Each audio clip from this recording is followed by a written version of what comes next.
It is a great honor to be here today and talk about what women want. And I think what women want is economic self-sufficiency. Women understand that many, if not all, of the issues that we commonly talk about as women issues are at their very heart economic issues. Let me give you an example. Have you heard of the wage gap? Have you felt the wage gap? Nationally and in Tennessee, the wage gap falls somewhere between 76 and 80 cents on the dollar. And what that means is for equal work, for equal time, for equal background, for equal title, for equal education, you are making about 76 cents on the dollar for what a man makes. Now, is that a fairness issue? Absolutely. Is it an economic issue?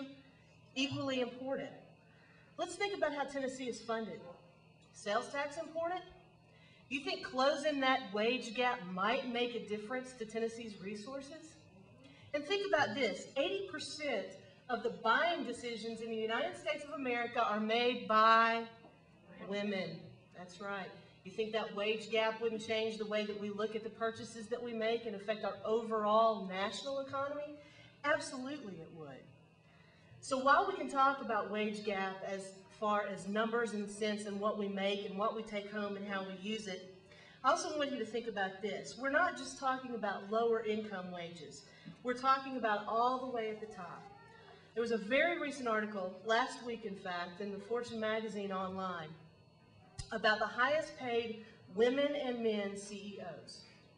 The highest paid woman CEO in the United States of America is Sherilyn Gassaway of Alltel. Her take-home pay last year was $38.6 million. That's about what I make for working at a state agency, by the way. Thank you for laughing. On the other hand, we have Steve Schwartzman of the Blackstone Group.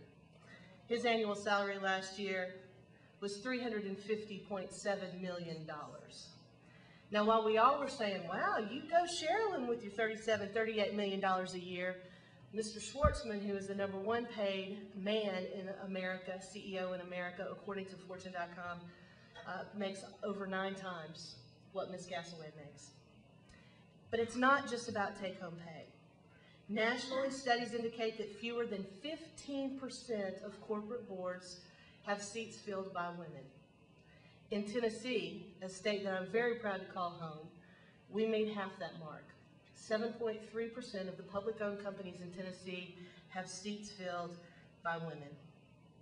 Other issues like domestic violence and education and preventative health care, which are typically discussed as social issues, are vitally important to our economic progress and self-sufficiency.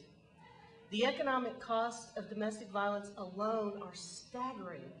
And when you realize that the CDC estimates that 1 in 3 families are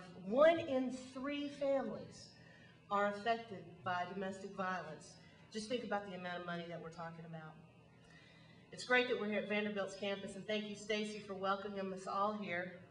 We talk about our education generally in terms of our children.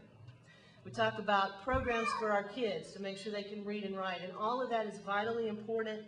It's necessary, and it's one of the basic jobs that I think sets America apart from other countries in the world. But there are also a lot of non-traditional students out there, women who have gone back to college after taking a break. And you know, the one thing that we advise these women is to keep going, keep plugging, because you're doing the one thing that can change your economic status. We have to recognize the impact that their educational success has on our economy. The bottom line, friends, is that when you affect a woman's economic status, either positively or negatively, you affect her families. And it doesn't really matter what her family looks like.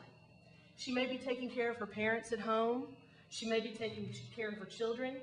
She may be married, single, divorced. She may have chosen a life partner, or she may have a family of friends that she's chosen. But for the vast majority of women, how you encourage and support her efforts towards economic self-sufficiency will have a far greater impact than on her life alone.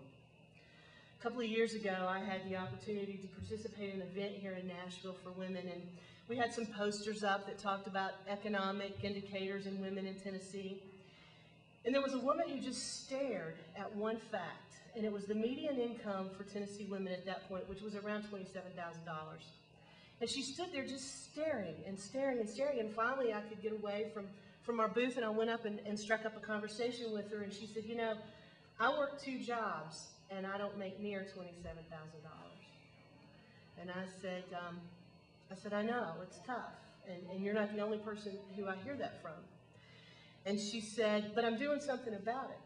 And I said, that's great, what are you doing? And she said, I'm going to school.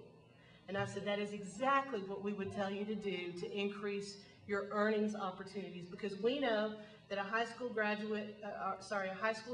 in Tennessee makes about $15,000 a year. And the more education you attain, the higher it goes up, right? So I was encouraging her to do that, and she said, I feel really good about that decision, but I'll tell you, with 4 kids at home by myself, it's tough. And I said, no doubt. No doubt. You know, the next time I hear somebody say, can women have it all, I want to tell them, look, most women have got more than they want to have to deal with.